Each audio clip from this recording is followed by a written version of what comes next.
Why is it the case that kids in this country are many times more likely to be on medications like Adderall, Vyvanse, Seroquel compared to kids in other countries? Many parents are scared. This is a time where parental rights is something that is sadly being attacked. In many public schools, your constitutional rights are being interfered with. You're not allowed to say, boys and girls, would you please line up? Boys and girls, please settle down. That's prohibited. A teacher can be disciplined now if she uses those words. The ADHD issue is one I've been writing about for more than 20 years. There are so many problems. One is what I call the medicalization of misbehavior. We're constantly told that if we don't medicate our children, they're likely to commit suicide. We now know with certainty that's a lie. Dr. Sax, people ask me all the time, what are doctors telling me? Because I have access and I can hear the whispers of the things that the doctors are saying, and I get to ask these questions. And really, frankly, one of the reasons why I even started this show was because I have the ability to call somebody like you or other doctors and say, things make no sense. There are things that make no sense that our children are going through. And, people come up and say to me, Marissa, it's so hard to be a parent these days. And I'm sure that the difficulties of being a parent has changed over the years, right? Maybe we're a little less worried about finding food. We're not living through the Great Depression, but we have other challenges, whether it's screen time and mental illness. And on the one hand, we're so wealthy as a nation. On the other hand, we're so depressed as a nation. And it really is hard to figure out what is it that we're doing wrong as parents, and why are our children suffering so much? Is it really that hard to be a parent these days? Or has postmodernist parenting just made it so difficult in a culture that is pervasive against the family unit and what is needed in order to raise a child? Well, I think the key problem is that our culture has changed. And American popular culture has undermined the authority of parents. So the first chapter of my book, The Collapse of Parenting, is titled The Culture of Disrespect. American popular culture has become a culture of disrespect. So I'll give you an example from my own practice. I'm a family doctor. And you're also a psychologist, which is rare, right? A family doctor and a psychologist. I'm a family doctor, MD, and I'm also a PhD psychologist. But an example from my own practice. So Mom says, Dr. Sax, I don't understand what's going on with my 8-year-old son. He's so defiant. He's so disrespectful. I don't understand the words coming out of his mouth. His father and I never talk like this. Where's this coming from? And I said, does he watch Disney Channel? Does he watch Nickelodeon, Nick Jr.? And she said, well, of course. I said, lock it down. No more Disney, no more Nickelodeon, no more Nick Jr. I said, I'm not saying all TV is terrible. Nothing wrong with home and garden television, but no more Disney Channel. And 3 weeks later, she called me. She said, it stopped. He was learning this from the Disney Channel. You watch the Disney Channel. People think Disney is family friendly. It's not. You watch the Disney Channel, shows like Dog with a Blog are unbelievably disrespectful. The father, supposedly a school psychologist, knows nothing about children. The talking dog is always wiser and more insightful than the idiot dad. Liv and Maddie, another Disney Channel show. The mother, also supposedly a school psychologist, knows nothing about what teenagers need or want. The two girls roll their eyes in disbelief at the ridiculous, clueless, stupid suggestions made by the out-of-touch mom. These shows teach kids that being disrespectful to parents is cute and funny. No Disney Channel, no Nickelodeon, no Nick Jr. Do not allow these into your home. But it's not just the Disney Channel. When I talk about the culture of disrespect, again, my book, The Collapse of Parenting, the first chapter goes into great detail about how all of American popular culture, the culture that kids experience, if they speak English at home and they have a device with internet access. It's not just TV. It's the most popular songs. It's the most popular YouTube videos. Mm-hmm. The culture of disrespect breaks the bonds across generations. In order for parenting to work, kids have to respect their parents. They have to listen to their parents. I begin the new edition of The Collapse of Parenting with something that happened in the office last year when I was writing the new edition. Mom brought her daughter, a 6-year-old girl, into the office. She was sick, Mom explained, had a fever and a sore throat. And okay, Mom's explained that. I said to the girl, okay, got to open wide and say, ah. And daughter shook her head, no. I said, okay, Mom, looks like you're gonna need your help here. Would you please ask your daughter to open wide and say, ah? And Mom said, her body, her choice. Okay, my body, my choice, longtime slogan of abortion rights activists. Mom is adopting this slogan to defend her daughter's refusal to allow me, the examining physician, to look at her throat. Look, parenting only works if parents have some authority. But this notion of authority, for many parents now, they're uncomfortable exercising authority. Got to go back to Deuteronomy 6. You shall love the Lord your God with all your heart, with all your soul, and with all your might. And these words which I command you this day shall be upon your heart. Vishinantam livanecha. Now, that next phrase is usually translated, teach them diligently to your children. But you know Hebrew. You know that's not quite what the Hebrew says. It would be easy to say that in biblical Hebrew. The verb for teach is lamed. Mm-hmm. But that's not the word there. The verb is shanein. Shanein doesn't mean to teach. In biblical Hebrew, it means to chisel in stone. So a better translation of that would be chisel these words and size, inscribe these words in the hearts of your children. And I include an exegesis of Deuteronomy 6 in my book, The Collapse of Parenting. And right alongside that exegesis, I cite a column from the New York Times by a longtime columnist, Jennifer Finney Boylan, where she wrote a column on enlightened parenting. And she says, enlightened parenting means, and I quote, setting your child loose to decide for themselves their own right and wrong. And if in so doing your child becomes a stranger to you, then so be it. That's the New York Times. Well, if you set your child loose to decide for themselves their own right and wrong, what they'll discover is Lil Nas X, Drake, SZA, mainline pornography. It's a dereliction of duty because it's a toxic culture. Biblical parenting means you incise these laws on the hearts of your children. But many parents have listened to the New York Times and National Public Radio and set their kids loose in a toxic culture. And the result is kids who are defiant and disrespectful and confused and anxious and depressed. You know, it's interesting that you don't only bring up the culture, but you bring up the shinantam, the portion of chiseling the truth into a child. And I have a master's in education, and I remember going through my education degree, and they would say to us, children don't come with a manual. And, now as a parent and as an adult, but even then I thought to myself, well, the Torah, the Old Testament, is kind of a manual for raising children. It is a manual for understanding human nature.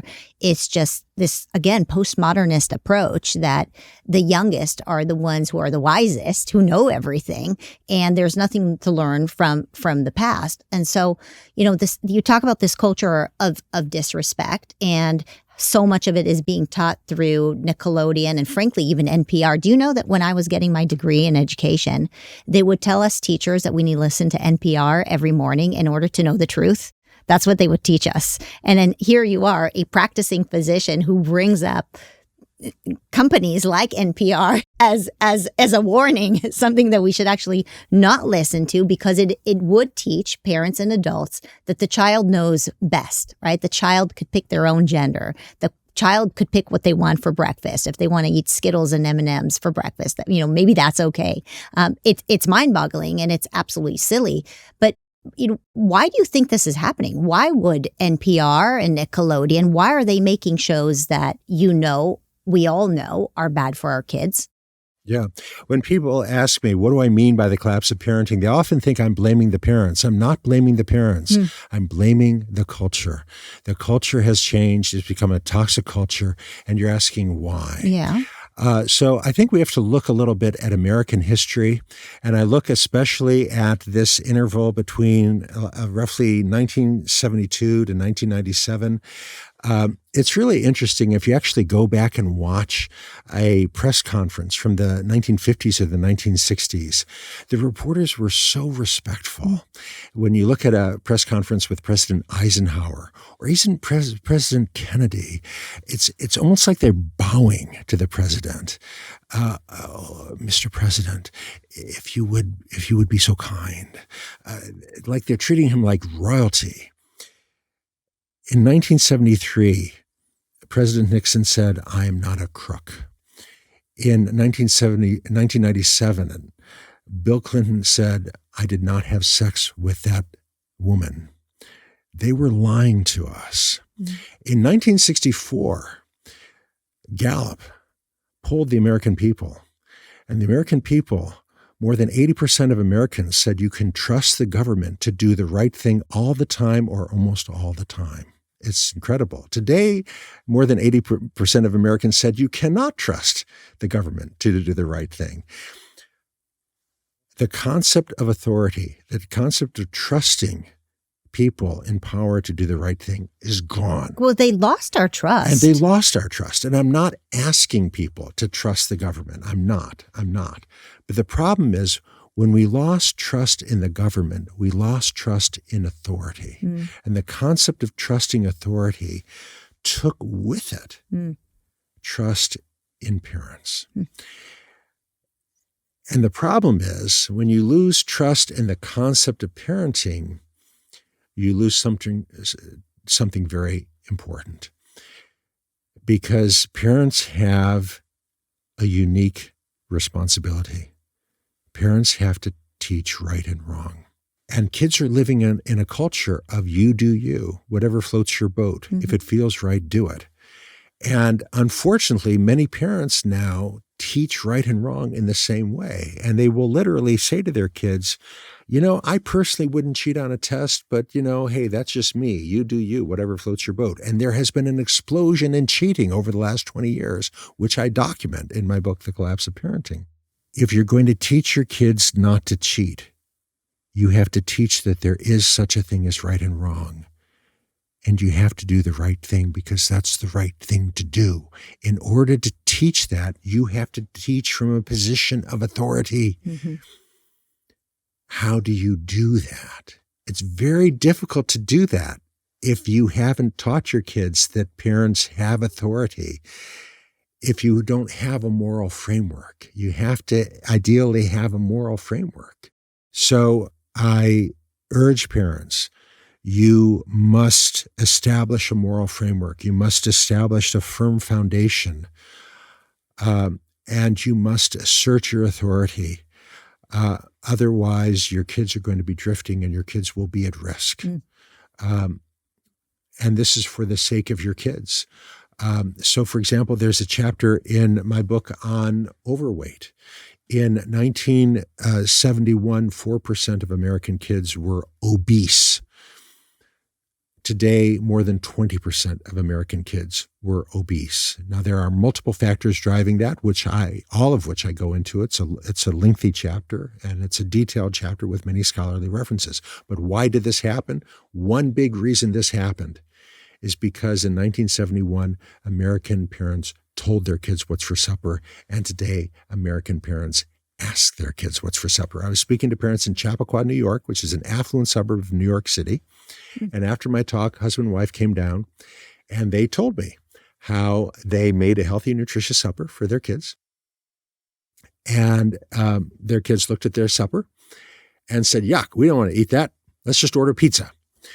And so Dad got out his phone and pulled up the Domino's app, and daughter ordered her personal pizza with her favorite toppings, and son ordered his personal pizza with his favorite toppings. And I asked Dad, "Why'd you do that? Why didn't you just tell them this is what's for supper?" And Dad said, "Well, I don't believe in starvation as a means of discipline." I said, "They're not going to starve. Look, 50 years ago, if Mom made a healthy supper and the kids didn't approve, she didn't run out and buy them a pizza. No, they went to bed hungry, She and that's would fine. say, if you don't like this, you can go to bed hungry. But today, parents won't do that. Today, parents will order Domino's pizza. Now, if you let 12-year-olds decide what's for supper, there are a few 12-year-olds who will choose broccoli, Brussels sprouts, cabbage, cauliflower, spinach, asparagus, and kale.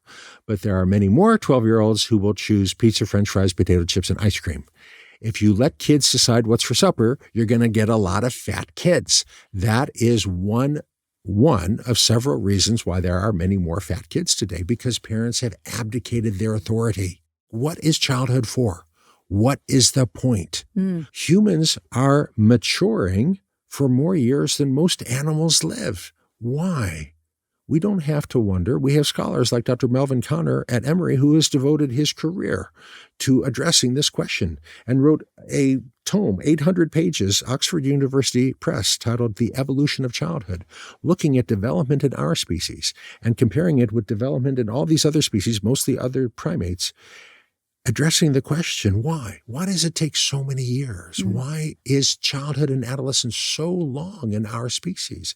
And the answer he and other scholars give is that it takes so many years because it takes many years for the adults to teach the kids right and wrong.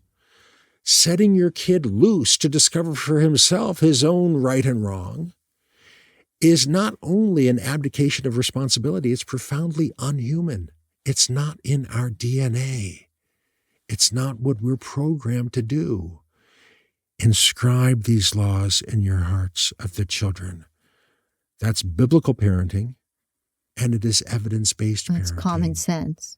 Doctor, when you mention the impact of politics on parents and parenting in America, I can't help but think about the Department of Education, which was created essentially to tell the parents that they don't know what they're doing. And there is a Department of Education that is going to help oversee what values and what is truth and what should be taught to kids. And I think that it would be interesting for somebody to look into whether there was a shift in the mindset of parenting around the same time, where you had these large teachers unions and you had these large conglomerates of again, Department of Education, NGOs that came back to the parents and basically said, don't worry about teaching values to your children. Separate, the church out of the education of a child. And essentially your role as a parent is to bathe the child, feed the child, and bring them into the school so that the values can be taught, not by the parent, but by the supposed government experts. And I think that probably led to that. I remember when I was an educator, I was told to tell parents, please don't worry about doing homework with your children. Please don't worry about educating your children. You don't need to be stressed out with that. Please just make sure that they get a nice, healthy meal at the end of the day and in the morning so they can come back fresh so that we, the experts, can teach them everything. And this is basically the opposite of what you're saying. The first teachers of virtue must be the parents, and the parents should work in collaboration with the schools to teach virtue to the children. And I attended public schools in Ohio, K through 12. And I am alarmed by what's happening in many public schools across the United States. As I mentioned, I've visited over 500 schools over the last 24 years. And if you go to my website, leonardsax.com, you can look at my list of visits. And if you go back 20 years, you'll see it used to be mostly public schools. And now it's all Christian schools because I'm not welcome at the public schools anymore. So I am concerned about what's happening at the public schools. And I tell parents, you need to be on your guard. I recently joined with other psychologists and the Alliance Defending Freedom to write a friend of the court brief. My old school district, I was a family doctor in Montgomery County, Maryland for 18 years. And Montgomery County, Maryland decided to launch a program to indoctrinate kids in kindergarten, first grade, second grade, and have the teachers read to them these stories about transgender kids, Trinity's Rainbow, a boy who becomes a girl and a girl who becomes a boy. And a consortium of parents, Christian, Jewish, and Muslim, said, we want to opt out. And the school district said, no, you can't. And so they sued and they lost, and they sued and they lost, and they went to the Supreme Court. And we wrote a thread to the court brief in support of the attorneys representing those parents.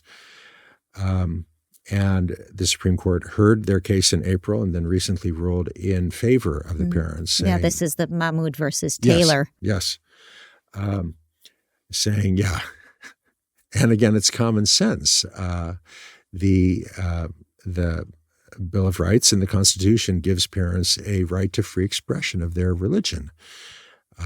And in Islam, in Christianity, and Judaism, if God has made you male, it's not in your authority to remake yourself as female.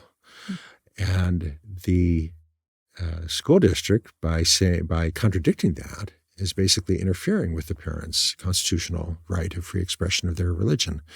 So unfortunately, you now do have to be on your guard and recognize that in many public schools, your constitutional rights are being interfered with. So, yeah, that's a problem. You talk about the religious element of it, but you also have the scientific receipts for the absolute fact that there are differences between the sexes, and there are males and females. And your research on this, which I think you brought with you to look at, is absolutely fascinating. And I think so many of the cases that are now making it to the Supreme Court, the underlying issue here is in 2025, scientists can't tell the difference between a male and a female. It's that ridiculous. But physicians like you have to generate studies that show the absolute obvious that males and females are in fact different. And it's not just a biblical truth. It's also a scientific truth. Well, it is troubling because, as I said, I've visited a great many schools, and I can tell you that in many, many public schools, particularly in the large school districts now, teachers are officially prohibited as a matter of policy from using the words boys and girls. You're not allowed to say, boys and girls, would you please line up? Boys and girls, please settle down. That's prohibited. A teacher can be disciplined now if she uses those words. If she uses the words ladies and gentlemen, she'll really get in hot water because using the words boys and girls reinforces the heteronormative binary, and anyone who reinforces the heteronormative binary must be a Republican, and you're going to be disciplined. And that's really unfortunate because we now have, as you mentioned a moment ago, we now have some extraordinary new research that shows how profound these differences are. So if I may, let's look at them. So this is a really astonishing study from Stanford, neuroscientists at Stanford, looking at data from 1,500 young adults from across the United States as well as from Germany. So they did a bunch of things with these young adults. So they're in a high-resolution MRI scan. They're looking at brain activity in these young people. And the first thing that they did was what's called neural fingerprints. So neuroscientists have known for many years that every human brain has a fingerprint.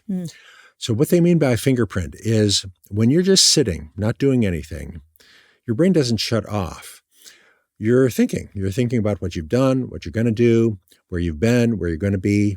And that fingerprint of brain activity, it turns out, is unique to you. It's more unique to you than the fingerprint on your own finger. So the researchers wondered, how does the fingerprint of brain activity differ if you look at men compared with women? Does it differ? Maybe it doesn't differ. And this is what they found. All the women are at the top left-hand corner. All the men are at the lower right-hand corner. No overlap, huge gap between men and women. What does that mean?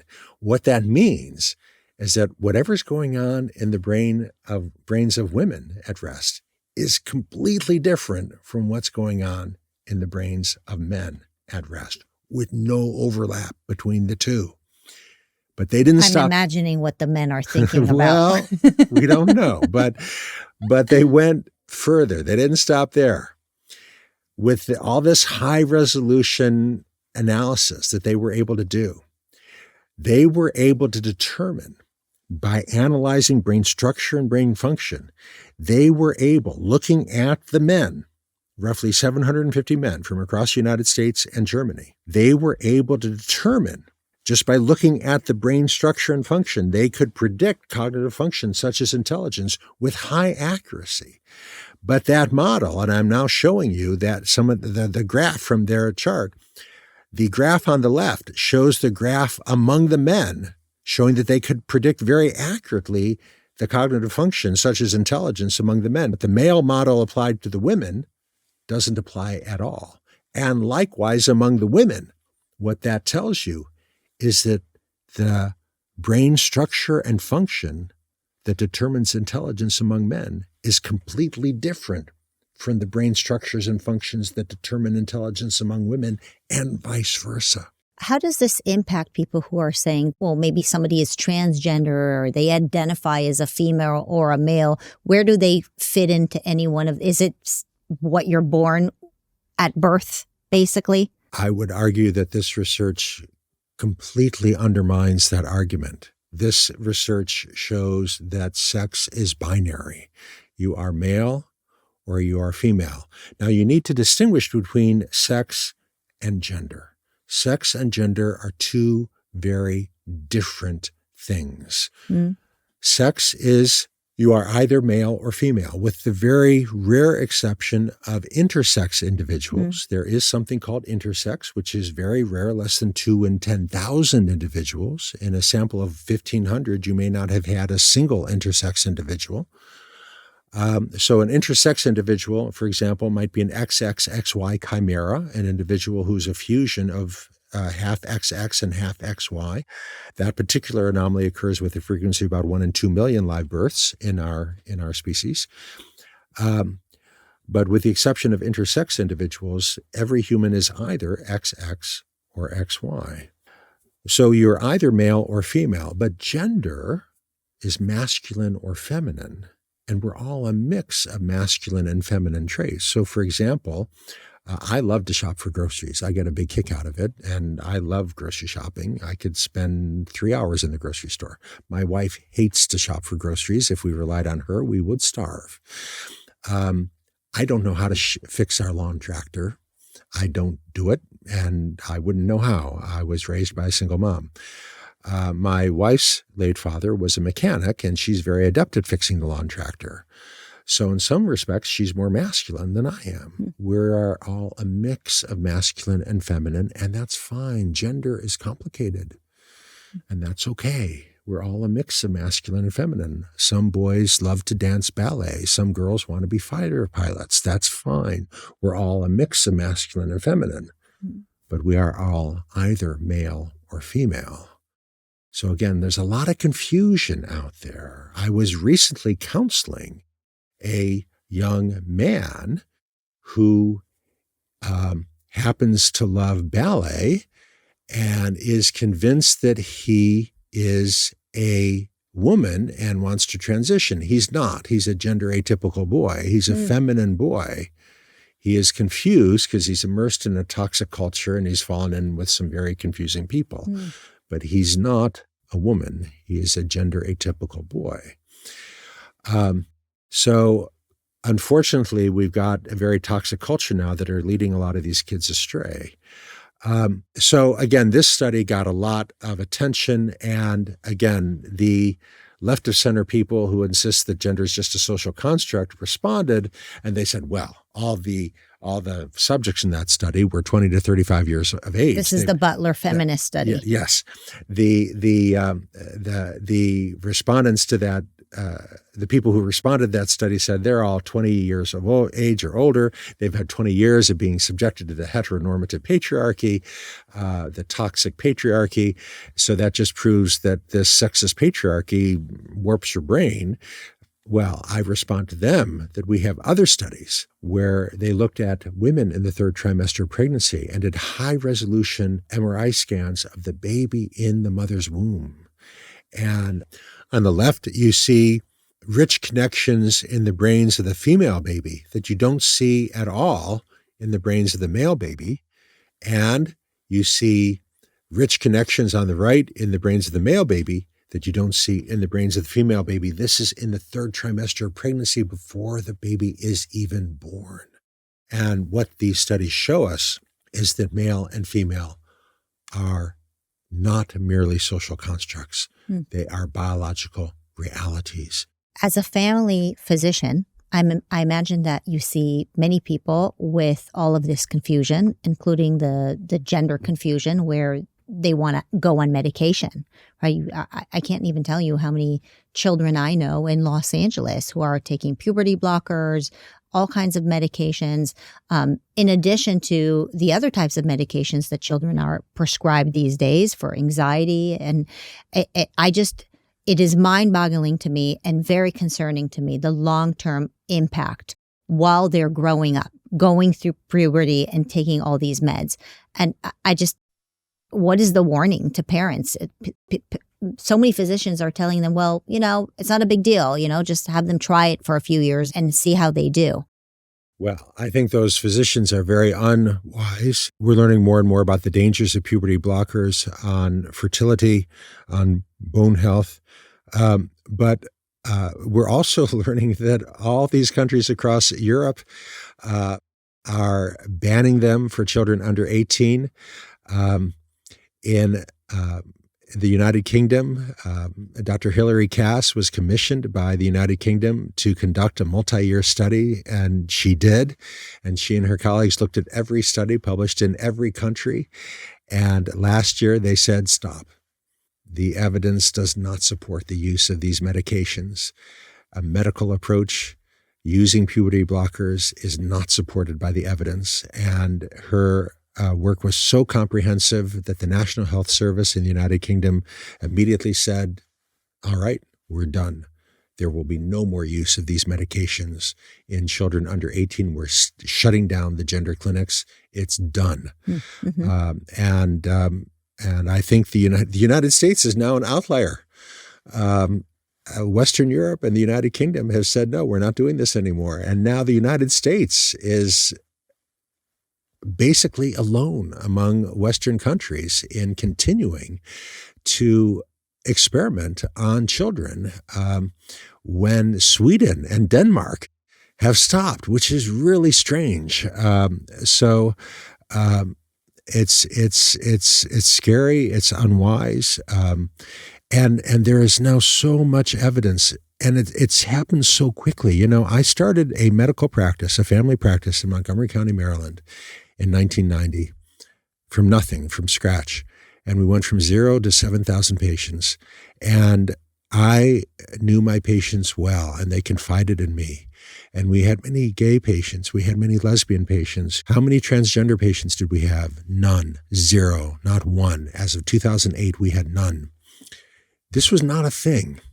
In 1994, the American Psychiatric Association said, how common is transgender? They said, it's so rare, it's very hard to estimate. But we estimate that 1 in 30,000 men and 1 in 100,000 women are transgender. 2 years ago, the CDC surveyed American high school students on sexual orientation and gender identity. 3.3%, more than 3 in 100 high school students in this country now say that they are trans. Mm-hmm. So between 1994 and 2023, in less than 30 years, we went from 1 in 30,000 to more than 3 in 100. That's a change of more than 2 orders of magnitude in 30 years. How did that happen? Why did that happen? Well, what we've learned is that gender identity is much more fragile than we thought.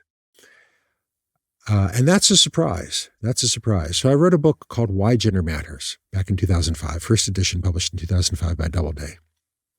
Had 1 paragraph on transgender because it really wasn't a thing back then. Then the publisher asked me to write a new edition.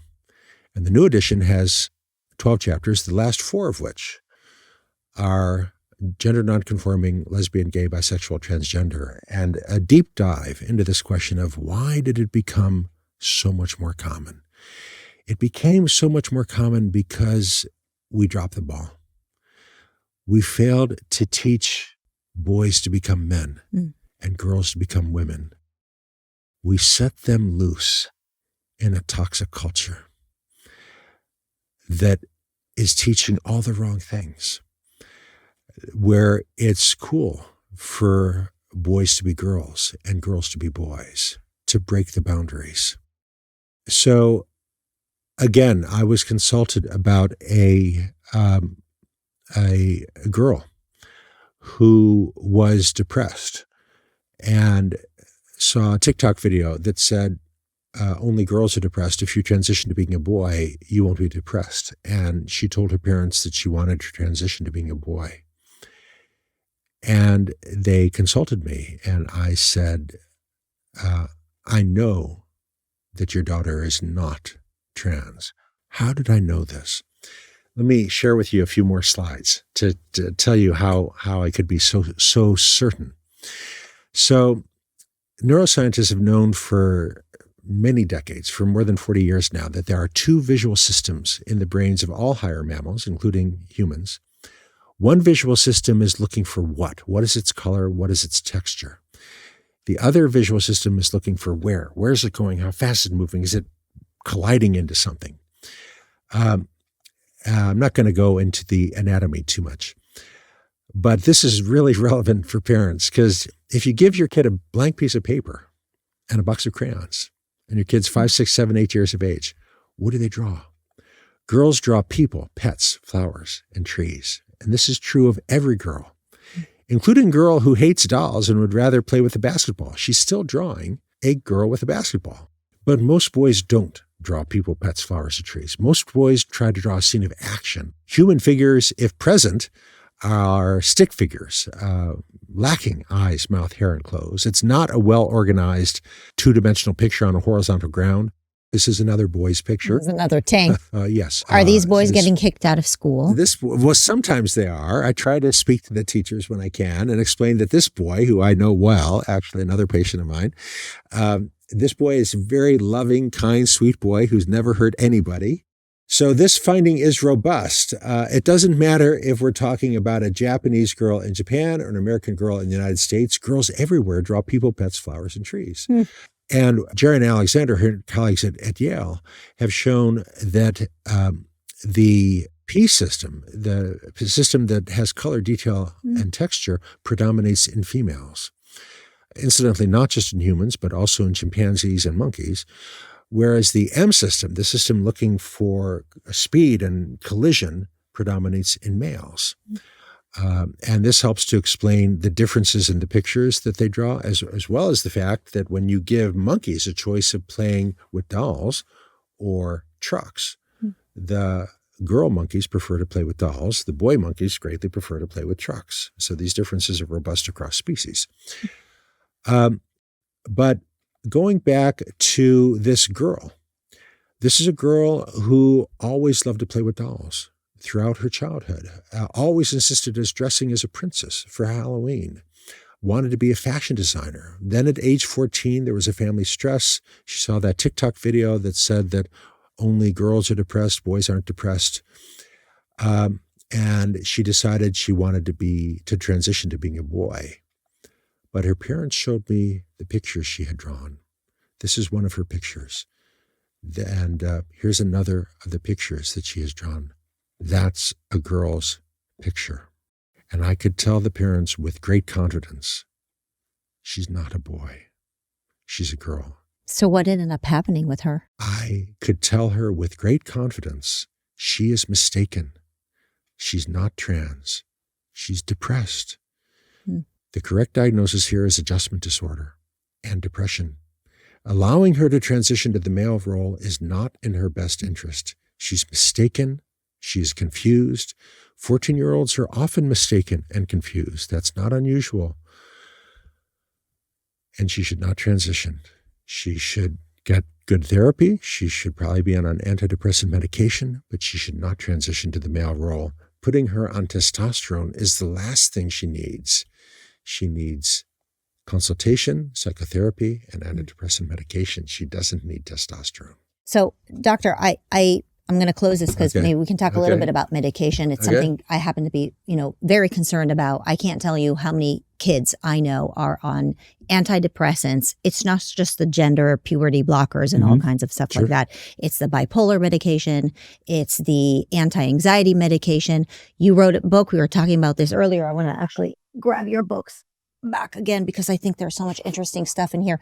I will never forget what you told me, that when you translated your book about boys and your book about girls into French and combined it into one book, the French told you that you don't need the chapters about ADHD because apparently in France, they don't have children, or at least that many children. Fewer than 10,000. Who are taking medication for ADHD. So clearly, America is more medicated than most countries, maybe all countries around the world. And it's not just the gender issue. It's the depression and everything else. And so, what are we going to do about that? And how did we even get here?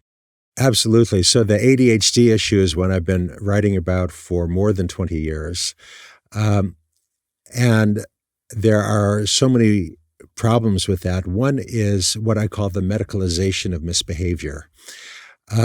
So let's imagine a boy in school, and he is defiant and he is disrespectful. 30 years ago, the teacher, the principal, might have said to the parents, "Your son is defiant. He talks back." The next sentence would have been, "This is unacceptable. You need to teach your son what is expected of minimally acceptable behavior in a school setting." Today, the same behavior from a boy, the teacher, the principal, the counselor is likely to say, he may meet criteria for oppositional defiant disorder. He may be on the spectrum. Have you thought of having him evaluated? This is what I mean by the medicalization of misbehavior. And the next sentence, of course, is, well, where would you recommend that we take him? And he goes to see the professional, and he is very often put on a medication. And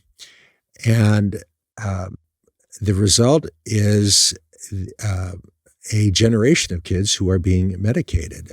Kids in this country are much more likely to be on medications like Adderall or Vyvanse than kids outside of North America. Kids in this country are much more likely to be on antipsychotic medications than kids outside of North America by factors of 10 or more, which is really alarming. Why is this? Why is this? So Senator Charles Grassley was chairman of the Senate Judiciary Committee when he summoned Dr. Joseph Biederman, who was chair of psychiatry at Harvard Medical School, to the United States Senate Judiciary Committee. And he said, Dr. Biederman, you've really been pushing Adderall for children. You have said that if a doctor prescribes Adderall for a child and the parents do not promptly fill and dispense the medication, you have said that those parents should be considered for charges of criminal child neglect. Dr. Biederman, are you by any chance accepting money from the drug companies that you haven't publicly disclosed? And Dr. Biederman said, well, certainly. And Senator Grassley said, Dr. Biederman, can you tell the committee how much money you have recently accepted? And Dr. Biederman said, well, I don't know, maybe $300,000-$400,000. And Senator Grassley said, Dr. Biederman, I want you to return to your offices at Harvard Medical School and return to this committee under subpoena if necessary and give us an accurate account. And he returned a few weeks later and said it was just over $1.6 million. That number was never independently verified. It could be more for all we know. Now, Dr. Biederman broke no law. There's no law against doctors accepting money from the drug companies, and there's no law requiring them to disclose it. His action was not illegal, but it was unethical, in my judgment. He was acting as a paid spokesperson for the drug companies. He's getting more money from the drug companies than he was getting from Harvard. He was promoting their medications. And that's a problem. So Senator Grassley then summoned Dr. Fred Goodwin, who was chief of the National Institute of Mental Health, part of the NIH, arguably the most prestigious position an American psychiatrist can hold. He stepped down from that position to accept a position with National Public Radio, NPR, to host a program for them called The Infinite Mind. And as host of The Infinite Mind, he did a program on ADHD, where a mom called in and said, Dr. Goodwin, my son's been on medication for ADHD for years. He's been on Adderall, and he's been on this medication for years. And I'm thinking I should take him off the medication over the summer, maybe, and see what he's like off medication. What do you think, Dr. Goodwin? And Dr. Goodwin said, oh, no, certainly not. He said, my good friend and colleague, Dr. Biederman at Harvard, says these medications are for children with ADHD just the same as insulin is for diabetes. If your son had diabetes, you wouldn't take him off insulin for the summer, would you? No, of course not. His medications are perfectly safe. You should keep him on the medication. And Senator Grassley said, Dr. Goodwin, have you accepted money recently from the drug companies that you've never publicly disclosed? And Dr. Goodwin came prepared. He said, yes, I have. It's just over $1.3 million. $1.3 million. That's a fair chunk of change. Doctor, don't you think you should have disclosed that to your listeners on National Public Radio, that you were getting a lot more money from the drug companies than you are from NPR, that you're basically functioning as a paid spokesperson for the drug companies? Shouldn't you have said that? Certainly not. Well, why not, Doctor? Could you explain to the committee why you didn't feel any need to disclose that? Dr. Goodwin said, because it is standard practice. Everyone in our industry does that. And that was the most troubling line of testimony that Senator Grassley heard, in my judgment.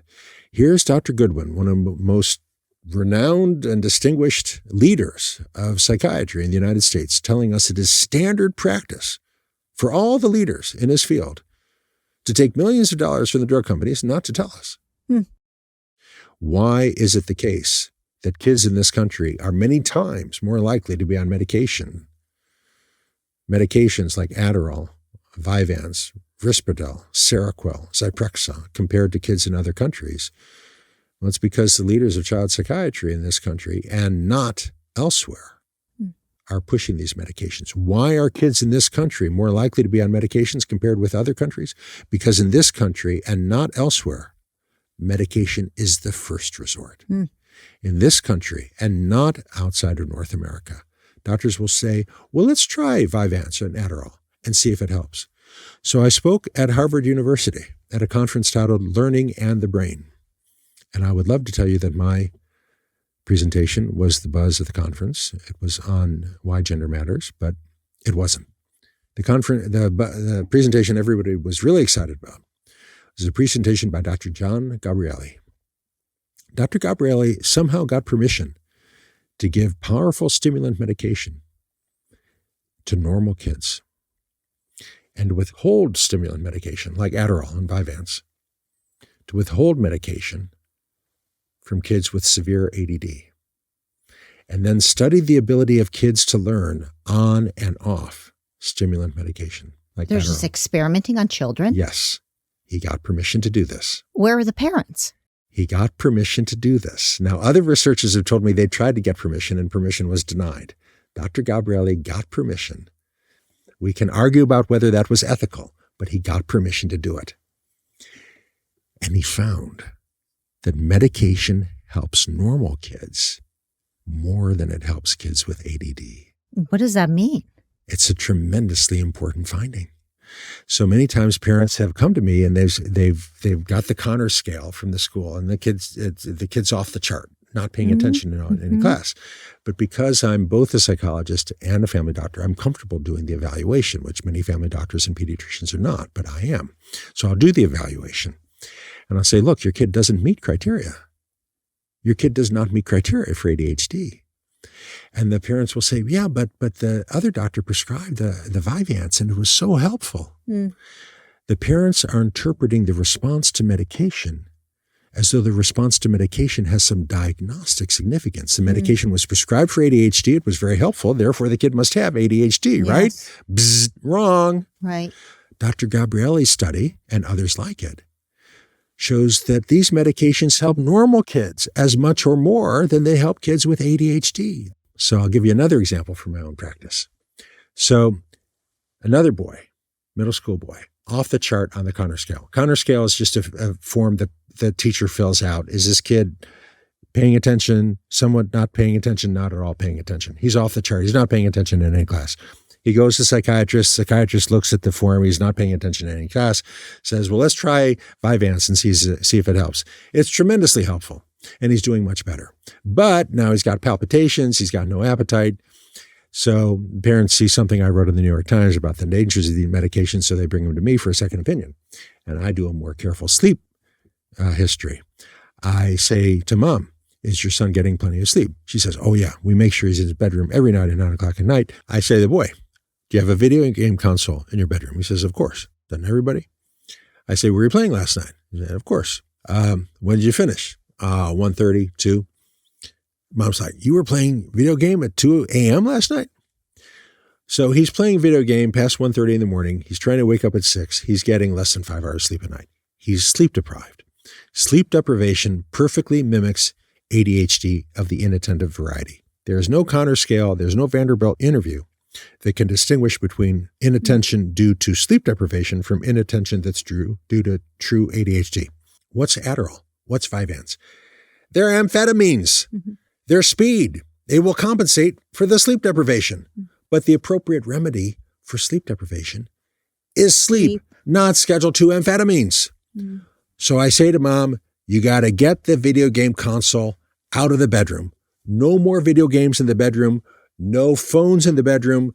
No screens in the bedroom. And you know what? The inattention goes away. He never had ADHD. He was sleep deprived. This happens a lot.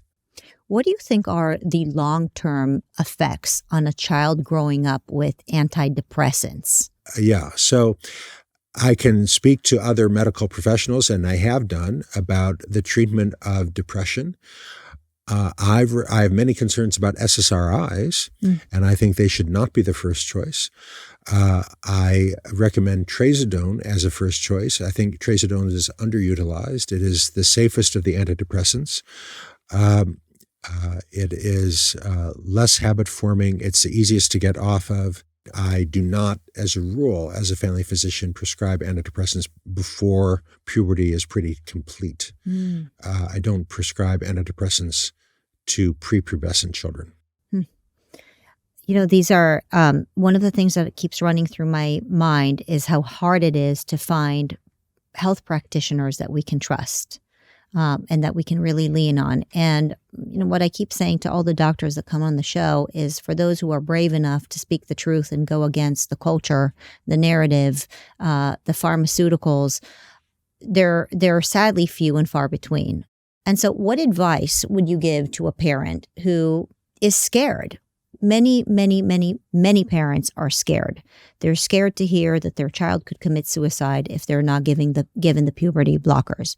They're scared to not give their children the antidepressants because they're afraid that they're going to commit suicide. We're constantly told that if we don't medicate our children, they're likely to commit suicide.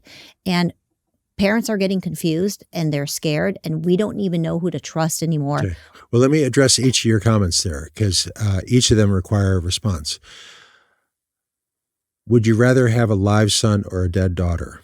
Was a line that the transgender activists have used for many years when the daughter says she wants to transition to being a boy, claiming that by transitioning to the male role, you decrease the risk of suicide. We now know with certainty that that's a lie.